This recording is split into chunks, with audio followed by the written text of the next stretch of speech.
go frano padi besia nwumre se ne wiemasia ye din se bia o hye won krapompere mantemu a yesi nsuo na tokakra fine ene miamia hudo pe se ne sikoko si ye bia no otwiri amponyankrompo ne ye de aseda emmanuel we ensam a eko chiko brema eko batane ye twakre inke o mayimo ene amanfo nkru so a ejamon petre pene mpatra pamagia tum ene akekese ne se kasea de bema mode ma bo ene sekan no mafro soro nyina abuzia for samufo pene ye film ma ye badia babesomo ensem ne doso na poso ene araho samonkra Sompa FM ne Sompa TV nsem chefo ababetu apono so ene se opening pa ene be atwam no da masloga no ma me sedinam tamaklu ene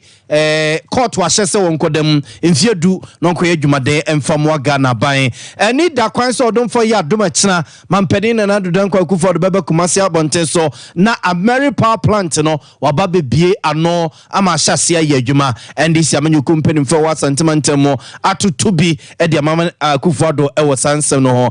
Lord first isi abatum sayantumu ene GPR2 impeding for the krata ababonte e kyerese omone abai akwakoye meeting na meeting no ekokusi senie ebekom ne GPR2 impeding for akwakodin nkomo na bantman rasebedwane honorable Francis Asensubachi esoso area tugase motorway interchange na omoye no flyover bi na omoye no honom no abroso a yenkowra October mu de na yeso mu bie amaka timi akọ amatimi abama kwantufo ehwa harewunum ewo sampotem honom amza for weni afoforo pinu a ene akekese ne se kase a bia wo bia na nwumre ye ba na ye de ababesom ye de aseda emma enwume ku 21st clinic yesi siatika yade no na etetewa odu ani kire no ma yiwu nro ewa doctor fo ewa nurse fo papa edi betuase edi ama mizo ene 5G drink ni yeguso aye nunum emu ahoden wo ye party wo ye ye na pe drink papa ye natural no serve a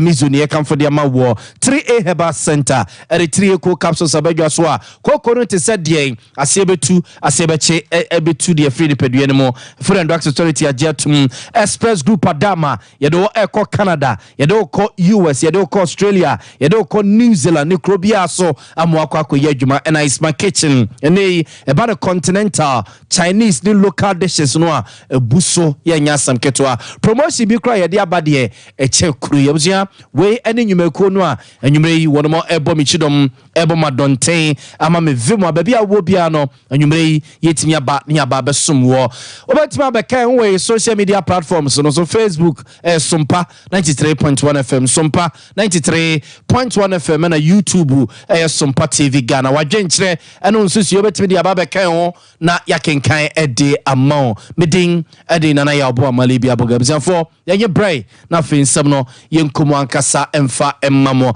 yesase ye de free oh my Ghana ye high court wa won krapum premantam na arawo samon krabeto som perfem nsem chefo proso ne se ene Accra high court wa ne fa ehwesika sam no ntoto so me kire e financial division a ewo Accra high court kwa asetena e makane pene kwanchefo a no da masloga no mampene da John Dramani Mahama Penso ma me sedinam tamaklu ezianfo se de mo kase court wa hye so onkodam mfie du no onkoye adwumaden emfa mo Ghana ban sa so no pene bia your friend Daniel Aximua Sabreno na oye chief operations officer edema maslog adwuma no wono so ekwa kodam enfienum na ono so akwa adwumaden sa ede aboa Ghana ba ningina eye sika efa wo monsam no ma hwesuye na omabo my Ghana kasia to enenam so makot na omasem no so a ene apututu you no koso no na kese buabo wo no mu a omomienu nyina ekwa kodam won masemi ehyasia 2019 mu no ena chesempeni fo hyase se wo mo etwetwe wonum se kwan a wo mo fa so e de sika binum ma manfo bi ewiase e mane nkwanta ko piepia manfo binum ebotom no a wo mo adwene ho a wo mo entiase ene kwan wo mo fa so e kototo cars ya boden e de afidie tetafo motorcycle bi e baye so mo ba be chechede ama Ghana fo no a na ntiase bi anim eno na court tena asem no so no wo mo bono afri 2019 e de be si eye enede ya ene court no tena asem no so no ebu e de aboma me Sednam Tamaklu and your penny Daniel Aximwa Sienmo Kase Wonomo Equaco Demu Yanamo Kase Yate Sama me Sednam Tamaklua na odas eye maslogano mampenida da John Dramani mama pensono de woni omayimu utukwan se oko no akwa jayaresa ene ayarehwa woko ye besine no wonsa ma omayimu ebio etina asemi a edi court atrenche nyina no wonsi ho no na lawyerfo ene ya neko ekokoko ede emmanuel nenso ne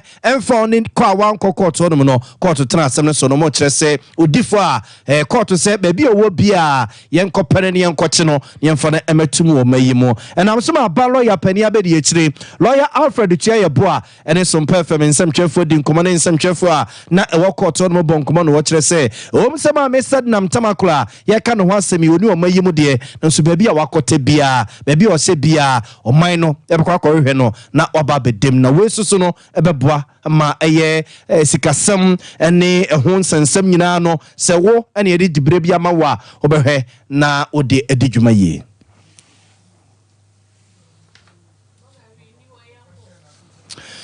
Abzanfo nenka ye hwese ye benya eye lawyer Alfred Chiayeboa nkomo a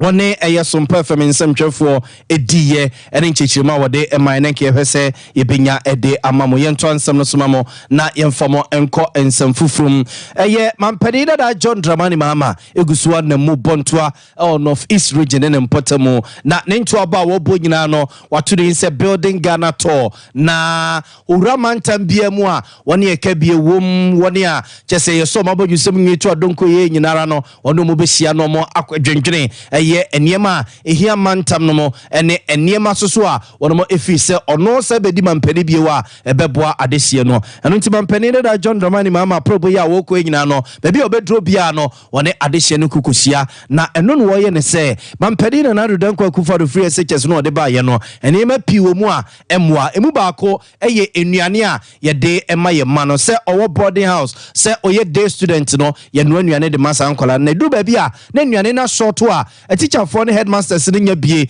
enua ema nkoda na du ba bia na nkoda na ekwa akoda komo se hie bia mampani akufa do de free SHS no mu a enam so manuane short no wono no ba obeyi ade afi ho no mo no de tumi akwa akoma headmaster for no ene matron for no a omo ewo secondary schools ahodo no mo a akwa akoduo mu dwasen se ye beka se national buffer stock for ene ekwa akodidwa abacheche ede ama headmaster for no mampani da John Dramani mahama. I've been president before, and free SHS. A study came out recently by EduWatch. Anybody can go and read it. And it says that even with free SHS, parents are still bearing 73% of the cost of educating their children in secondary school. And so, we are coming to make free SHS better. We are coming to decentralize the cooking of food for children, the procurement of food. The headmasters of the schools are going to be responsible for procuring food for the children. They are not going to sit and wait for national buffer stock to bring the food. I was watching the TV and one of the headmasters said, buffer stock brings rice. And so you go to the storeroom, there's only rice. So in the morning they give the children rice water. In the afternoon they give them rice and stew. In the evening they give them omutu, rice balls. Because there's only rice. There's no beans, no vegetables, nothing. And he says sometimes there's no rice but there's corn. So in the morning they give the children cocoa. In the afternoon they give them banku. In the evening they give them TZ. Because there's only corn. If we decentralize the procurement of food, the headmasters will be able to procure the food from the farmers in the area. And they'll be able to buy granules. They'll be able to buy beans. They'll be able to buy vegetables so that the children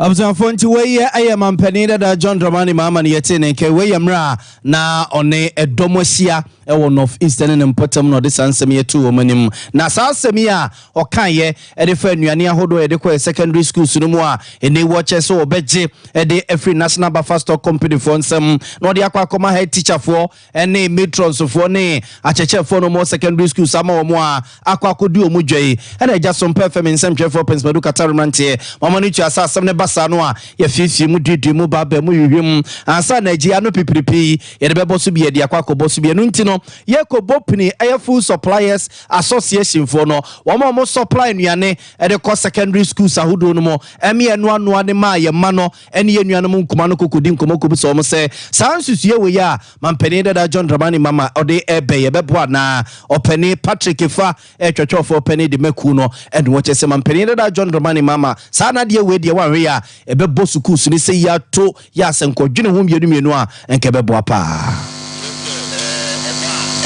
free teachers and no or the school no allows so much the phone sika headmaster to map to no so the supply no for na ade ni papa no ni here ni okay and say come headmasters no one gasa I want this school to on kwala and look at the man to question na now so the people are only our members now omo dey common due that no this school fees no this school on kwala no dey pia dem dika and no promo dey cut number ni ka beto na me dey 20 I dey come pia ne and see say you about ni sika ni so me sika ni I would be a surgeon. It is a bad to get them out of the headmaster. As I said, you don't try to become my headmaster without the senior. If you're school organizing, nothing, if you are bound to get a crowd, then what you cut 15%. The big information only in the year because the pattern plan is what you know, maybe you say, the say, you know, quite a bit of a never get in headmasters, only are the one with you. That will be a school fees. Only 10 years month in Pamacho. So I'm going to school fees. And if the number of these schools on Kalao, and no call on a student again, one jump of work up to my money members more 20 I'm one to a car. Somebody can confuse. But if you're not buying this car, or for the money, you shouldn't be able to get it. And then let it car. Because so said you heard massive or make you see the supply of 1 year on job supply car. No, yes, you're bedroom in the ashes. Now, some of the church when say, okay, we say, edu wash, go for the home, education wash. But education watch, you know, suppliers, you some hammer confirmation, but I'm not money. Yes, because you have woman, you are not a bank, you are not party, you are not a bank. Waye chocho for penny edema National Food Suppliers Association for no and I know no so cheche ni dimu no say mampeni da John Dramani Mahama semi se wampe ho asem antie na wankwa me ankyere ne mu ye no e na adwene se wokwa koyi national buffer stock for no e de free enuane semu e wo secondary schools no mu a wanhwe ya na schools no e kwa kogu kra mampeni da John Dramani Mahama mfane nsem no anso anu ache no de soso se suahuna wanya e wa mamuomu se odi asambere man ebeye mrasebe dwani beye soafo be de eche beye soafo esa so ebe vice president ya oto aso ede beye mampani a ene wa kwotena fi a wo preso obesa babio no wo se se ahunu ya wanyan eba ne ma etoso eye mienu a wo sere Ghana for se enfama no no jese na mamu obebuo de ebe soronko kra. Experience. There's no school where you go and pay school fees and enroll and say, I want to learn how to be president. You have to learn on the job. Luckily for me, I got the experience working with a very good, honest, one of the best presidents we've had in Ghana, Professor John Evans Atta Mills.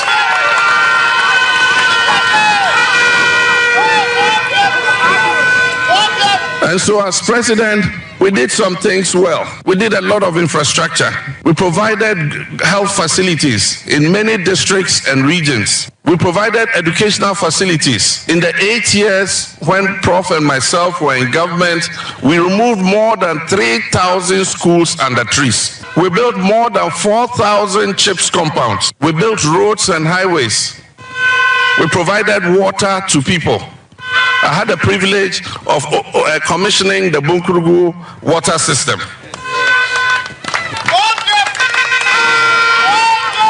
We extended electricity to as many communities as possible. If communities have light today, and Ghana has one of the highest rates of access to electricity, then it is thanks to the NDC administration.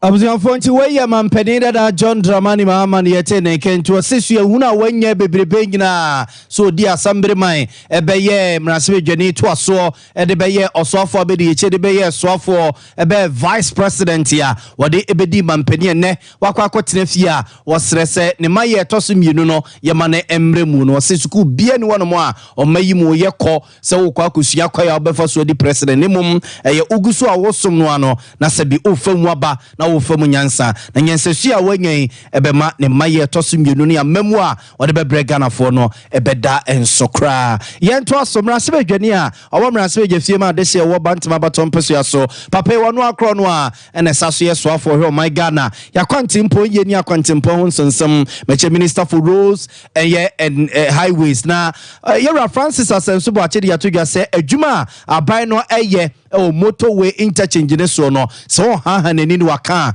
abro so a yenkora October bosumi no mo ewo afi mu de na eye omabie traffic na tum ama desia ewo cantonment no Bema camp no East Legon no Spenters no de kwa de kosi temane ne mpotamu no na omoka akobedie ho nsensem na traffic ne so ate ama mo ho atimi an hare wonum ore san sami to jawabra one na krache fo nyina tisi mu se omokọ na ne omani ko twa so omoneti asantem wo enyum omode ama contractors nyina Ghana ha sei no omokọ nom de omani akwakodi achi no makwakowe adwuma contractors ne ye pa eti wodo mo kopie tema motorway no so en wo chese adwuma omo ye no abroso a yenwura October mu afi na omo bie traffic na tum ama de hye no ho ato wo mu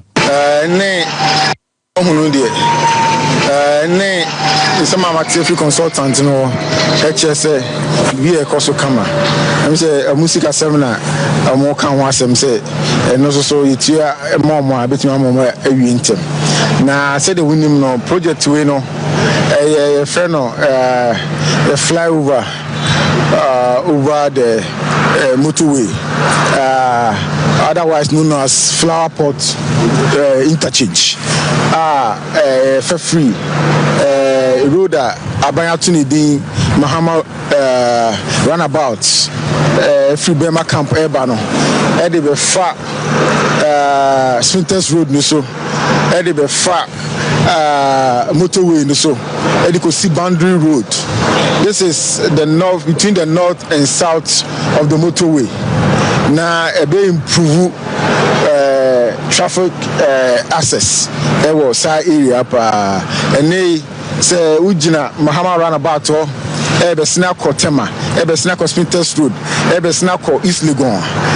ebe snack Legon ene Medina ni de keka ho a nipa bebre gina traffic mu chepa se nyame adone se wie project we a sa traffic ni nyina no ebe free ho na opon adwuma wetumi akofie enti road way very important road pa na yenso aban no aban na kufu ado ba mi aban a ye dey project we say buy no we making sure say the contractor ni here there from now copim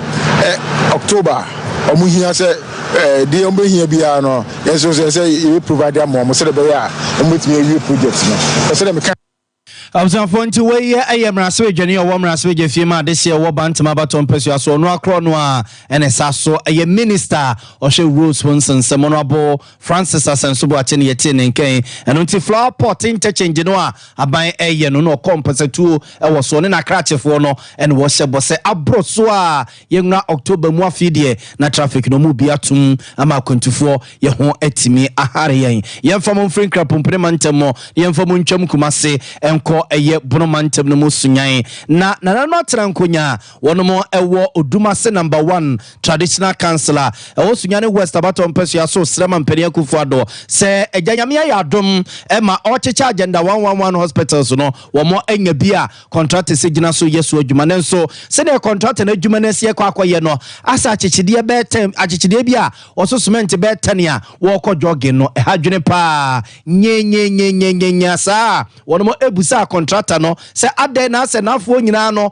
omo adwuma ekọ hyew ene ntenten so a enche bi omo ba bewie ya ne de akwa enyenyenyen no kire se dwete no a ewo saban wide manu no emahyew eno ntina ma ono susu na adwuma no akwa saban sika yie pepepe no ene nam so ema na nam tran konyomo odumase number 1 traditional council ede adesre etuma mpedi akufuado animu so omo dana se we de that's ye bimre bio that's ye buru akufuado se wo cheye amebia so omo so se agenda 111 hospital si ebia bepi odumase no mpotem ne mum contractor na wo ye adwuma no ena se de sika no e bantam amotima wi adwuma no ntem a enkanananom ebede akufuado asie pa enya asem ketwa osabere makwame osabere makwame na ebo a wo ye kontihene ewo eye odumase ne nsem ode to ye ne munie area agenda 111 project na no mewo odumase number 1 traditional council ye ba se ye ba behwe se na dwumadi ase akwa akuti na yankasa ye ba ye ne de ne ehu ene de contractor na consultants aka atu ya sumu no e kire se dwumadi no e koso pa yi se no mo de na de agugu adan no so a enche no mo de nchense no so e ba be cruise and inti enim say enche kora na de aka ni nyina no ya beye aka ho na ye hwe adwumadie no so no contractors na e was site ha no consa any other two contractors no the hojima no so so ni pay the quality of work and very good we say adwumadie a nyame Abzanfontiwe na nanuma wo odumase traditional council ne yete wo no monkai we yemra mo compase tuo wo contract na adwuma wo yeso no mo de sa de sire wi etuma mpani akufu ado animu no abusua eni da kwan se odonfo ya adom na ketrema da budwem mo jedie mafusa ne ni antiatenka bone bia na eja eno mpetutu no mpesu na bede tetabede so a mampani akufu ado preman adudi eja kwaku Williams beba na Kumasi Abonten so American power plant no a sisi womo eba besesa no de din foforo atoso no mampani akufu ado ababe kan minister ohya hone ne ho nsensem ho Dr. Matthew Poku Prempe ama wono mo abia no donfo ya domo a ekina na sa adwumadie we ya mampani akufu ado be ne kina wo Kumasi Abonten so no na NDC amanyuko no munu ya kutukum wono mati kwa pai say se de MPP fo mo ho ade papa o mampani dada John Dramani mama ho ne de mo no sa de papa no mo ba besesa no de din foforo ababeto so na NDC amanyuko no opani a ohwani amansa din komo amanyuko no asantema say opani no ready na bus ene ne nsamchefo din komo no woye ne say American power plant no mo kai pa semra dum so ba ya amanfo de ye nwumto e de to John Dramani Muhammad din nyina kese papa ina ne ho e papa no pe ba bi di ne ti akwakose e na okotabiri American power plant de ba ye wo kwakwafa ba nyina MPP for MPs omo kontinti che kan sam de kire papa yi e na kese wo mabuyen e na krono e na dum so no kra na nye hwa generation na yesikasam sam ne prekesene ne omo sese nye generation ne yesikasam a omo kwakotama mary ndi afri nkran ene mfimfi mantemo e de abesi Kumasi Abonten so abeya adore foforo e de din foforo abeto so ayedai opani no ready na basa ne ensamtwefo nhye ye ne nche mo de maye ni awubia wu se planta ene yesesa ne di e de akọ eye Kumasi one Chema power plant no they were mampeni John Dramani Mahama American power plant no okofa ba eno na ban ye ne esesan dini it is free echina ene na de chie ene na wotwa yesi mu no se mu amowa asafo costo mu amowa swami magazine mu amowa santimante mu ya hai bebia no to mu se dum so no ba santimante mo na jaya na nya na na do danko akufu ado ne ba nya na ai bibie na emu eye enhyehyɛ ye pa o mampani John Dramani Mahama ebedi ade obeye ye no eno ena mfie wotwe achi a wafiri aban mu no eno na da so ekura ye nyina mahodin mu a eboam ye nya enyina mahodin tinana do danko akufu ado de ne bosia pepia nkomo a wakọ no nhwe a ode ye den de januti ena ye ka se dum so eba ye no mampani John Dramani Mahama what they will cry any na misro jitu mu se dum so aba ampani ampa ɔsɔfo nso ama sɛnea mekaa no mfie nwɔtwe akyi no ne mfidie a ɔkɔfa baeɛ no nnɛ ɛmu deɛ ɛden wɔ asantemantam ha no yɛakɔfa baeɛ de bɛsi du so ano ɛmu nti na yɛdeɛ yɛkɔ so sra asanteman sɛ baabi a Nana Addo ne Dr. Bawumiane ne MPP asɛ Ghana aduro nipa a wobɛtumi abɛgye yɛn firi ɛneɛyɛ ne mpɔkyerɛ a Nana Addo ne apamfo de ahyɛ mu ne His Excellency John Dramani Mahama gyɛde adesrɛdeɛ ɛto asanteman anim sɛ sɛ nyame boa na December to yɛ wɔ asomdwam ne yɛkɔto aba yɛn nyinaa yɛni twi ɛnyɛ kyerada yɛnkɔto aba ma the visionary and nation builder His Excellency John Dramani Mahama na wɔmfa ɔman no ɛnkɔbɔhyɛ asase so bɛda mo ase nyankopɔn nhyira Abzafo nti we your penny Nuruddin Abbas your hwani amansa de nkumoma ndi sia manyuku no wasantemantemo ena na ocheche nsem nti odonfo ya adom akina eni da kwan se agoma so obonten so ewu Kumase mampeni na Nana Addo Akufo Addo beba na Kumase 1 power plant no waba bebia no yesembo se Sompa FM nsemchefo ye ni ebedi echi de befra to bia no yemfa enkamemo yeguso adem wandi sia manyuku no mo abzafo se Yesu ama April ye wumi ne da etoso aduasa ena abato komisa ne mpenimfo ye nhihye se dwoso by election no ebeba so eyemonim samra se dwani owo mra se dwafima desia ewa dwoso abato mpesua so honorable Jonkuma Efrimu ya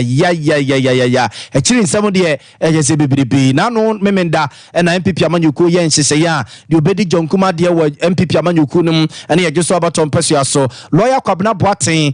dwoso delegates etwa ine ne esa ine fo nyina etu no bom de manu a enei sabato komisa ne mpenimfo ba ben nese o monkoto aba no a odo na MPP amanyuku ede no eko nano na NDC amanyuku na babonten aba be kire se ne ete no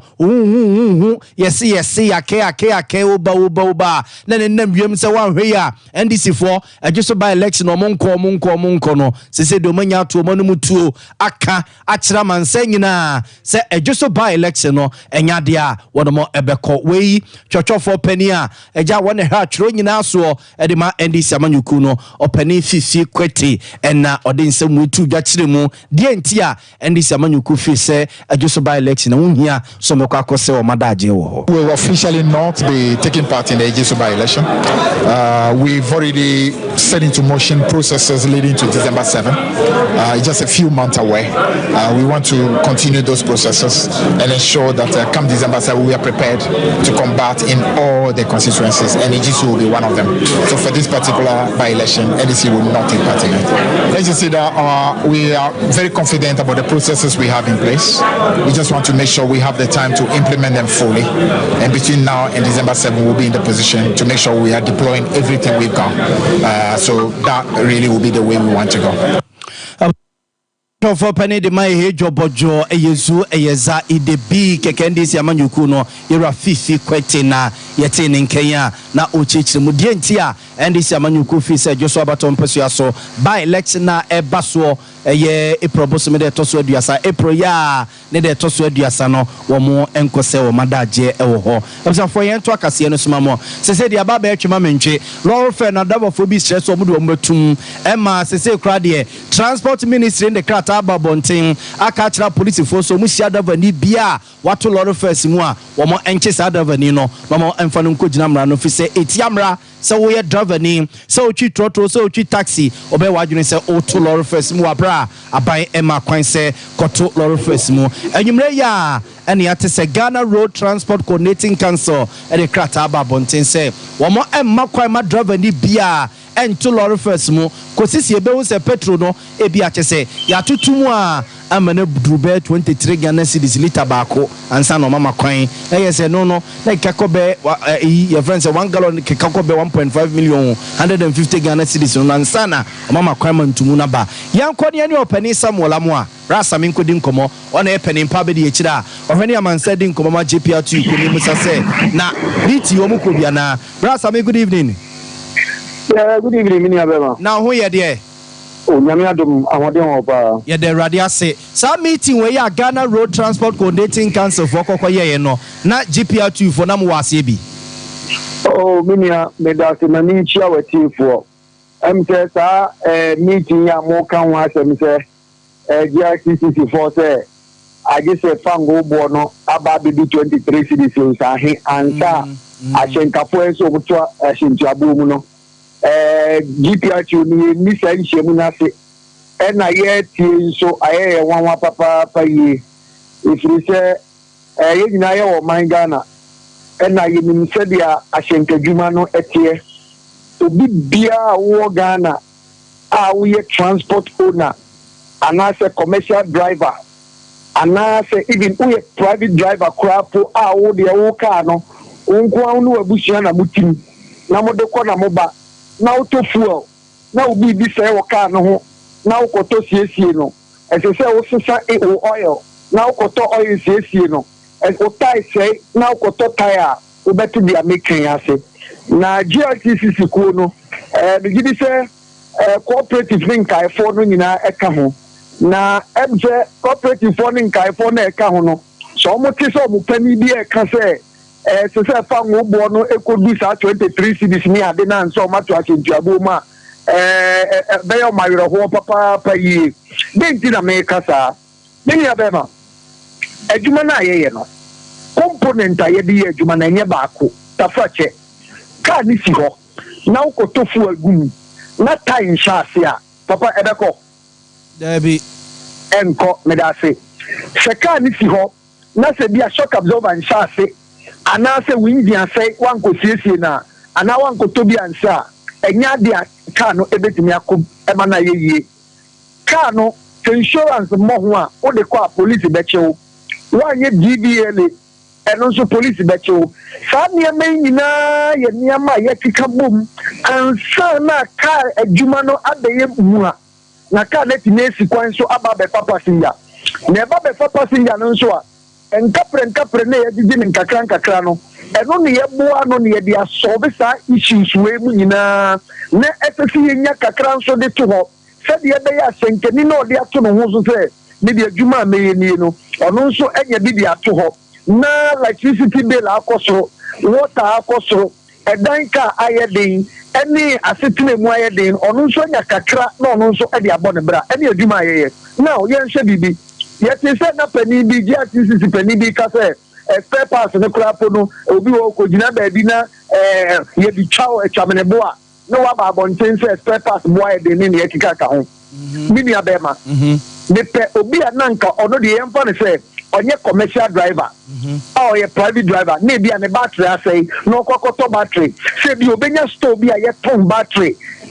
ne bo eye dia ne ye tua dada na ni e toka battery ni e to be 400 ni 450 ni no ka say battery no 13 plate e range 800 15 plate e range 1001 17 plate e range 1002 1003 e 1005 ni de kika ka e ko nanim ni na akoso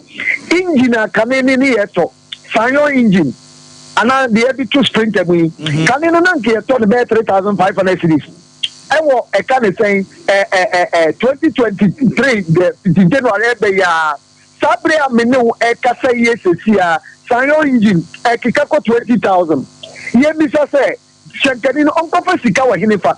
na odi atosa engine de sika man saka na etina ye adwuma sa ne nyina na ye kika bom ansa ye tini ahwese e se etu ahyentu abom na ase enti ensese etu ahyentu abom fa go bo aye ka ho asemi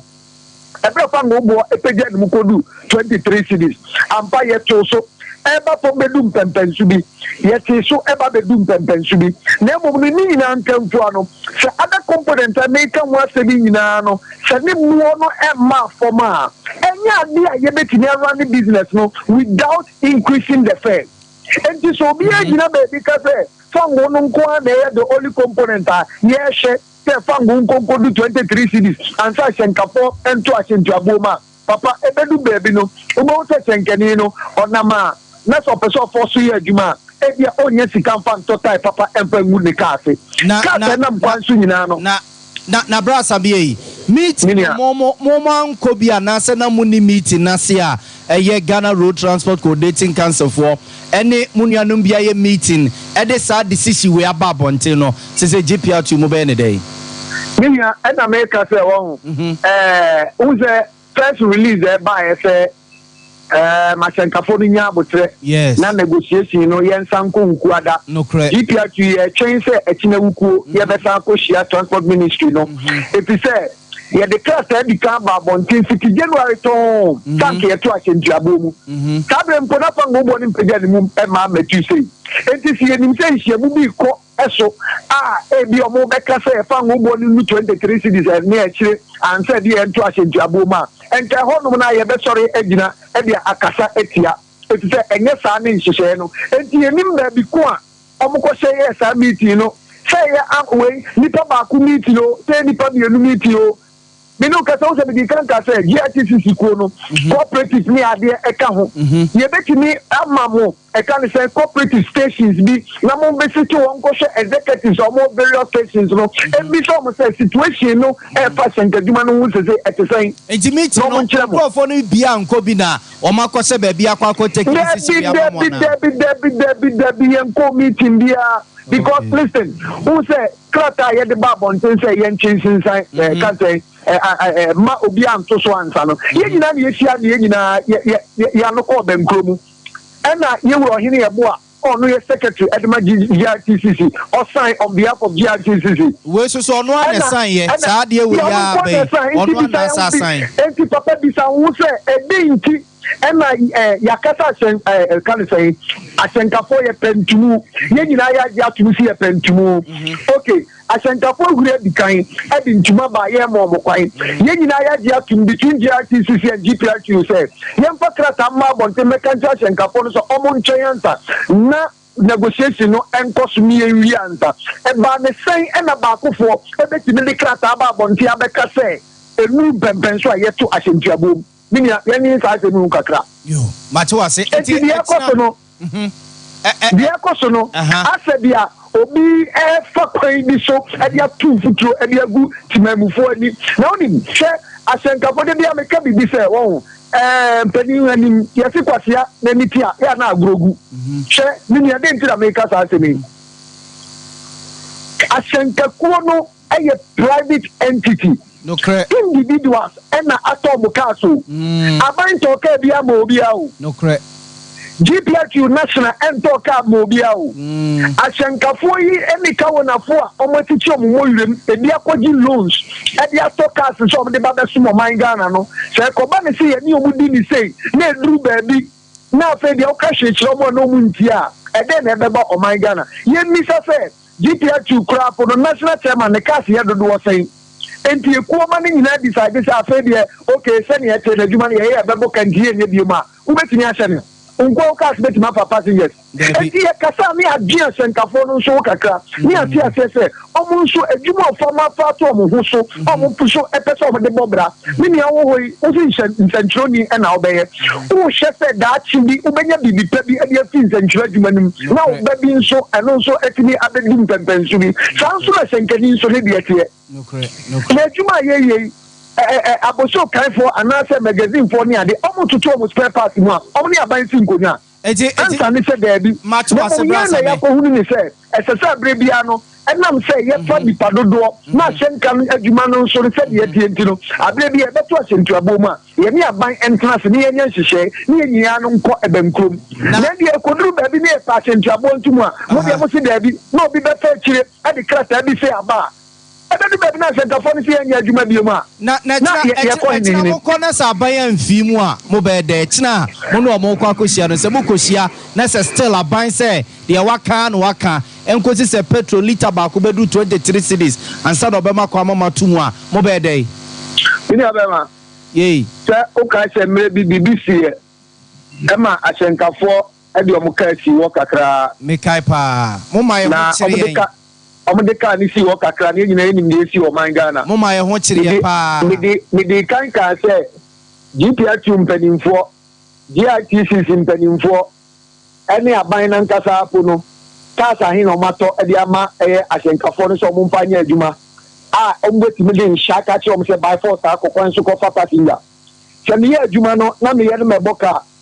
munia enye ja na mi jai me ye adwuma no meboka enye ja na mi jai Abintino yenhye nie bia ye no yanhye nie bedu ba bi no ya ana ya betre enti china sa mo kona se abaya mpene a yenhwe ne musa mbesa pake mo cars na ma mama ya fa sa bi wa eno ne bia bintini nyina wasidi so nka na emom no bidi kanka say adwuma no eye ankura adwuma ankura adwuma individuals no matoka so omo de adwuma so no man Ghana nti say koba ne say edu ba bi na for ye adwuma no obeboka na o se nye bi ma GPA tumben for see ntime nsha o by force no ngoya adwuma o brasa me nya ne yaka kire o mame na wase anwumre na ye hwe ne mu kina de bekọ akosi me da se pa me nya be ma nyame nshiraw ne wadaji a wanyade ama ye anwumre opani Samuel amu a ye penimpa be de kira wone amansan edi nkomo ema GPRTU ku no ne nyina ye krata ye ne ehyeso ene anwumre wie ya se Ghana Road Transport Coordinating Council no de krata babonte se ansana ombe makwan ama drawafo atoloro first no na omahu se petrol no liter baako akwakudru 23 cedis for liter baako no se yakekabo mu a ansa na obenya 1 gallon no 4.5 so into kikesi ni a 4.5 into liter baako liter mienu liter miensa liter enai ena enefa ena ye 1 gallon no sesi aye na mo ka say petrol akoje suma na say 14 cedis 99 pesos asat ena anwumre yo ebia anwumre o hwe gwa ne shell ne hwan ne so ensesa badade enchechina no pa no na aseseb gwa wie ya no mutum omasa atum biu aba 14 cedis 99 pesos akoje suma 14 cedis 99 pesos times 4.5 ASA 4.5 times mama wo phone so me ma asenye ni check 1 gallon sika sisi and nam is this 70 Ghana cedis so say petrol 1 gallon asem ne yeken 14 cedis 99 pesos times 4.5 14.99 times 4.5 therefore enti 67 cedis 45 pesos na yes adene 70 Ghana cedis ya no 1 gallon enti we dey GPA for no mudika but say papa no so kan so wum tutu mu kodu 23 Ghana yi eso tete ye nyina mo ante so mo gine nyina gu motom je so ye enjoy kakra ene so na mo ha mo ne gu ye so ne ye be pakeka therefore ade no ya tuebo ya jia buzo na ya show mo nsem no yakopɔ ya adomo a wo meeting no ye ni ebekɔ akodi akiri fo ma no pa no a edikosi anwumre de be fra to bia no abzafo ye be ma mo ehum ye ne dase ye yase de ma 21st clinic ye osese atikentiri no etwetwe ne tutu na bubu agu ho no mo na wo pa yaresa also do wani ekire ho okokumase a ye ho oboase akra sunyan enkransa techiman ye ho no mo ye ni nkomo 0540311311 mizo 5G no yegusu aye no nom opia ye wo ye wedding no ye party occasion bia ope drink papa be 7 wase a eye mizo na 5G no so no ama energy sronkuma adwuma bia wo ye bia no watima ye 0246270221 and a 3A Herbal Center at the 3A cool capsule sebega so obsian for coconut said de ya asie betu coconut da bia wani su yo hene coconut da bia waposa wani aposa coconut de da bia umene mu ya hene na sa coconut da bia oya mu atim coconut sisi ya wo ya onya 3A cool capsule so a friend doctor authority mpedin for atum anonti anya na ewdwa so 0546107107 and on the telephone numbers here on mpedin for ebedin komo na opedudu atu atone anasa opa hunchiremu na onu omo atwetwe komo so ye gira we so ne apenso bia domaba ye ba ya tesa ba atwasika se omo supply school uniforms any PE ni books ni koma ye manu secondary schools no ye mfa nkotu omo ka omo so omo chese sika no mu hu ba bia sika nafa ebsafo ye dan ho aba kano o nerves na wo to ase na fa wo siremu na fa wo nansia besi ase ho no se ho techima eno ene ye fa ne sciatica na etimi bubu o to ase ka wo se dwe wo sirem woje ho ba bia enye na no na 21st clinic ba ye adwuma pa wo mu ye ntia basobo o magine wo Ghana ha ene amono ne enya asem ketua wo mu ji international awards ahodo wo mu ji local awards ahodo na anu nso na wo mu be the only sciatica research and treatment center in Africa bibrim ha no ni baby yare bia wutimi de ko ne mama ade ba ko a wo magidi wo mu pa no sciatica na stroke nso de ko a diabetes ne hypertension ne ade Ghana ha ba bia wo mu ho 0540311311 0540311311 na 21st clinic wo mu sciatica expert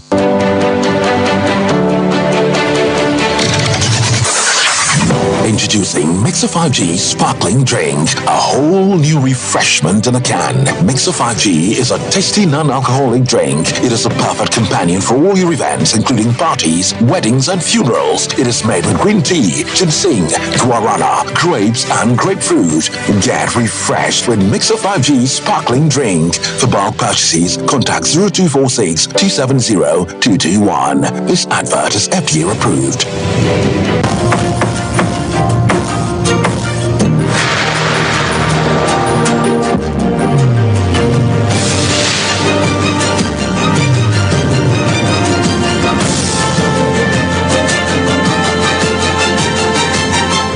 Sompa TV, Emma Akitiapa.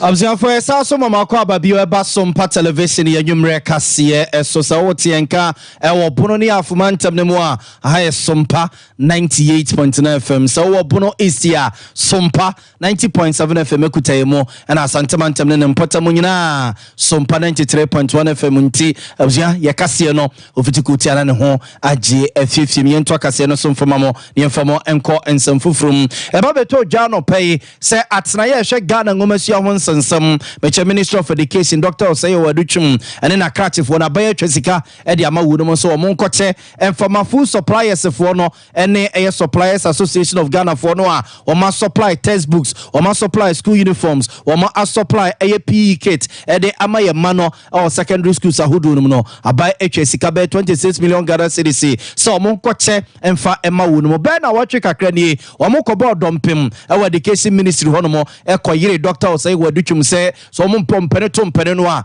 onchecho musika mfama wuduma no mu a ene yete se ena no pay aba twesika se yemfa nkochetua o musika no mfamfiri ho no mo ena msoma so perfect nsantwefo ebo piri wo mo se yakwa kobusa sa nyem bia sika no mate sa ban etwa se yemfa metu o mo kana opani Emmanuel ayivo yo opani a ohwani amansan edi nkomo emakuno no wo kire se o mo so mate sika ne sa na se no o makwa kofi usu kakra confusion abam efi se wo mo no aye nkrofo every 2019 eba omo a supply school uniforms omo supply PE niema omo supply books e de amaye mano e wo secondary school nanu ya abaje contract na free omo nsam e de akwa nkrofobia sese omo na eye sa adwuma no na omo nim sese sikai no omo ka na ewom na aban de bre wonum anase sa nkrofo no a sese yaje contract na de ama wonum no omo na aban de sese ka na kwa kotua omo ka opani Emmanuel Aivo nchechimu a wode ema yeni so ya sese sika na 26 million Ghana cedis and are buying release. In fact, they are statement in almost one release, but are buying 82 months from the past 2 months. For releasing a statement at this time, if you say too early, if you say Chicano, that is the amount of no release. They know what I say, I buy 8 to a sign of good faith. But for them to conclude, say, and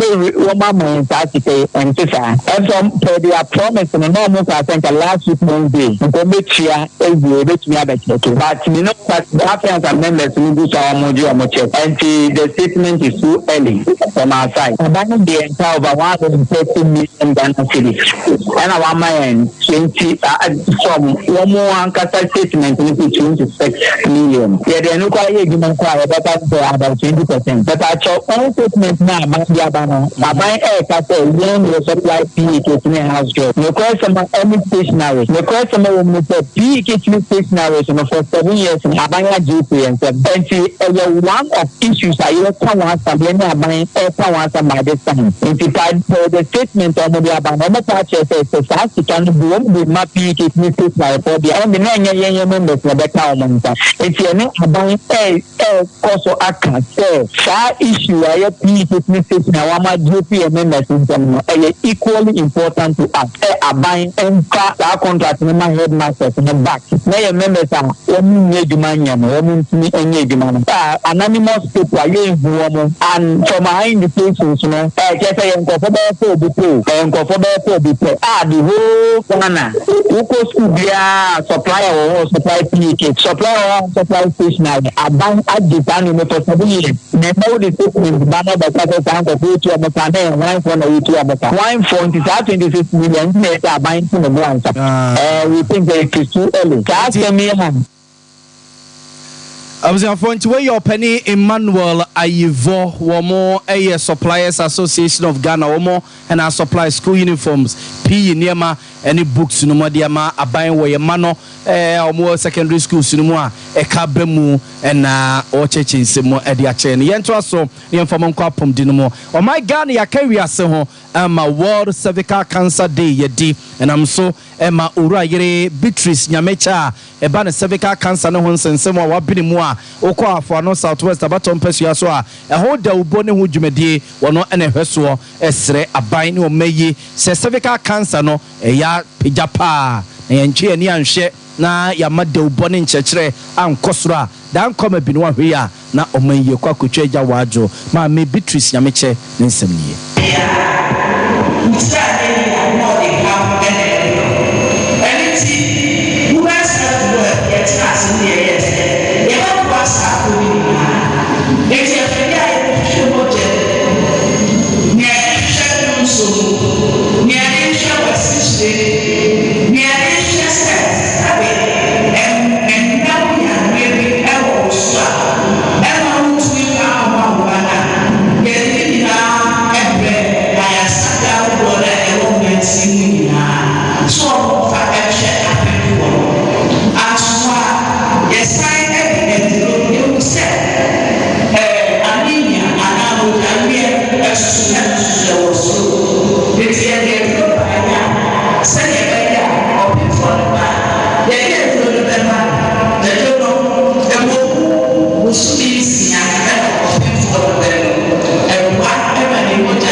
for way a Beatrice Nyameche ne yetene kan no akiri ma me Deborah Ama Okan wono so a midwife wono so de afutu kakra eso so sei women's health screening na say general screening one woman clinic o ma bie e facilities ama ya we to say diabetes, hypertension, anemia, syphilis, hepatitis, breast cancer screening, any cervical cancer even your BMI status am I a boy am I who like our status with as far as health is concerned. But the challenge I want to say, after say you're training and we are supposed to come and provide all these services to the members in our community. Now so people are still not willing to avail themselves to be screened. I was on to way antennas you midwife on the attending Canwana to yem for paso yinti wo monsam no mo kano na ebeboyem pa ye de mo eko bambum inspector Akosua Hawa oko aposifo wo matena ya wo mo ewa so e ba ko mu twa so e fe na FPU o ka ne tintimu a ye fe na formed police unit na ne fa e wa hafo no southwest abatom pesia so hafo no southeast ne hafo no na mu no wono ane ye commander da no agya empaseto kakra wa dujama ye wa hafo no southeast abatom pesia so ne adehye nanted maba wa Asia etu omofo ye nchekere de ma wunum no na ohyebo se afia bato no a ye lazy ebutu aye ahobo akoto no he anoma bakura ho nti obi akokurumuti ho nkonkoka asumdwem ene ye bebobo ho de akoto ya to aba na wie ya kenken awie asumdwe kro no a na ye de ebekwa wie ye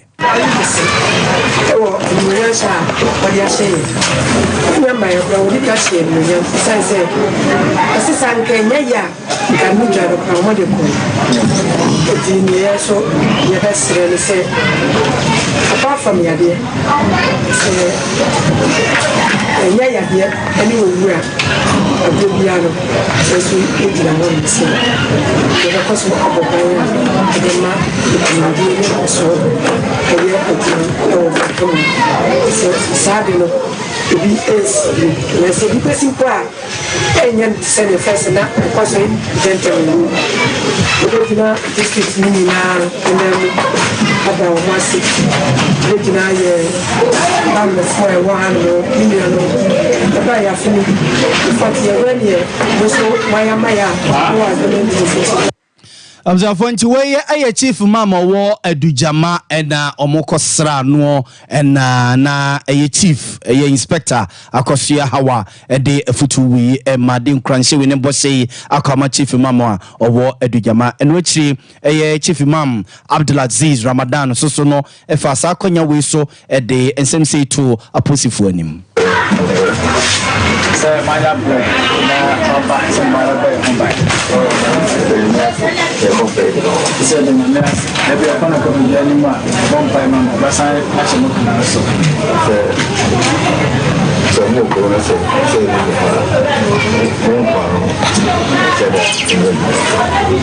no, I said, more Monday more. Ghana, no, home by born in Moncam, not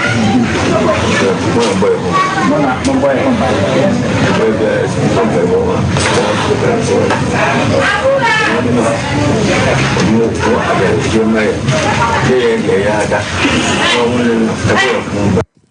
Observanti we aye chief mama wo hafo no southeast abaton peso aso adujama na yetene nke we amra na aposifo akosra no na omo hye ne bose bambo de samre ya kozisi ebeto aba ya to awie na amanfo de odi first ibosi na de ono so awie wamu na nitirimu no oyire se de ya bambo no ombemie masumdwe no yakosoa atenam yede kase na ekwakowie odoma east abaton peso aso obono ntem ne mo na emra sebe dwani a owo mra sebe gyesie ma de hye wodoma Isabaton Pesia so ye rapport chumberima ne bose bia wode command nanom ne adehye wo insesresu ye wo bono mantem ne mo abusiafo eni wedi so wo se nanom bo se yesi o mu si de backgrounds bi na osho mo bo se nkunyanom eni sika kakra de beba be so maseno ma se adwuma na o mu die ne awie peyo na anu ya wode sa nkunya ne sika ne nyina akwakodom nanom wo insesresu a wo doma eye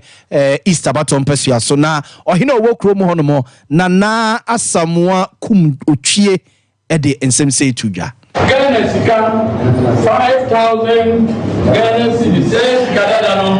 fem agonu million agonu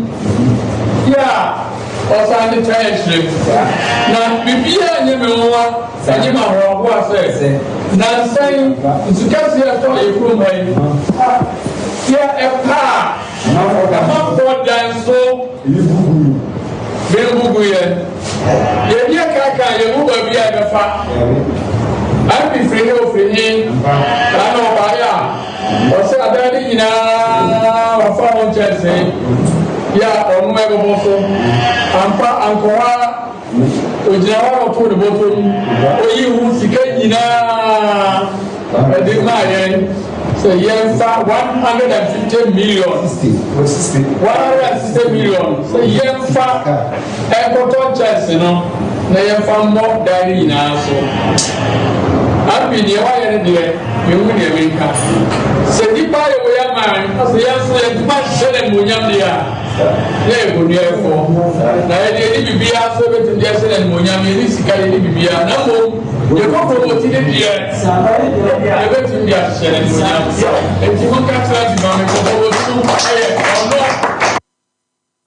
Fonti weye aye ohene a owo insesresu ye wo doma Isabaton Pesia so na asamwa kumutwie na yetene nke weye mra na MP ono abo porchum berema akodi ne bosha wode ma nanom ne adehye wo mpotem mo so na gisika na niema no a yese ne ho adwiri no se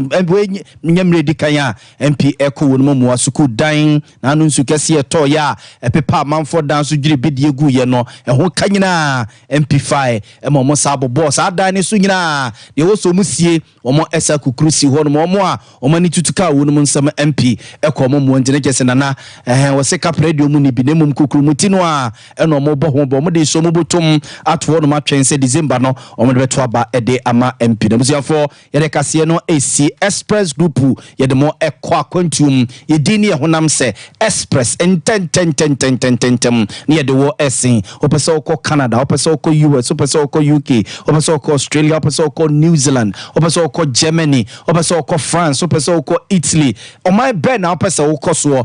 okra de bia na birth set kura woni bi fa wonkrata bibia fa beda express group for if you say your birth set na yakoye passport wo na yakotua visa fee na ya gen krata de aka hom e de ama ne de wakọ eye befua peking crying yewie so na do yesikesi ensem yebia Jefferson wa na de sika emayen abusiafo se o kumasi a womo ewa Safo Labor Runabout no so and I say one kran a womo ewa Kaneshi First Light wa and I say bia wo tema so a community 18 na shibi golf lane station ho womo ewo ho and omo ni nkomo 0249 000448 0249 000448 and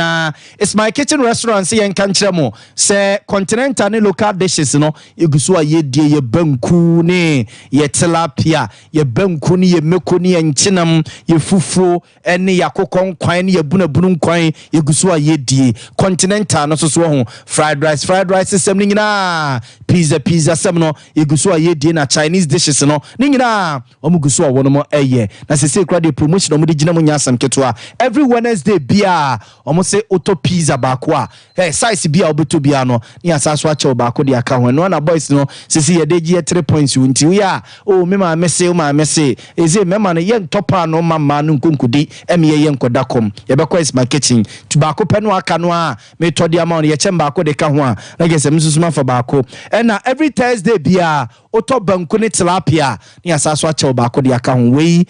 is my kitchen restaurant we promotion ye de so ye deliveries nyina bia wo adwumam wo fie ba bia wo bia o pese ye deliver duano edema wa o moto de beba car de beba dodo bia wo pe bia ye be ye ediama dodo eni ani nkomo 0248865046 0248865046 your baba yara sports stadium traffic light no o tiesim tizane o Methodist hono a o say ye won say ni first see fe ko na de wanya gay bi kura na waka na mfa ne Idris my kitchen won kasa bio ono na be jeto na je say wala ku bieja no na edem obusiafo ya de mo si na ya sori amakofo na pamfo babesom na omode asem pedi padwumadi atoa so na nsena no monka bo kakra omode abaye de beto so enyim akosia so money chinchin fidie ndem am ya Grace ene dom ne tam chima bia wo bia no etimi baye eba besom mo medin ede nana ya bo amali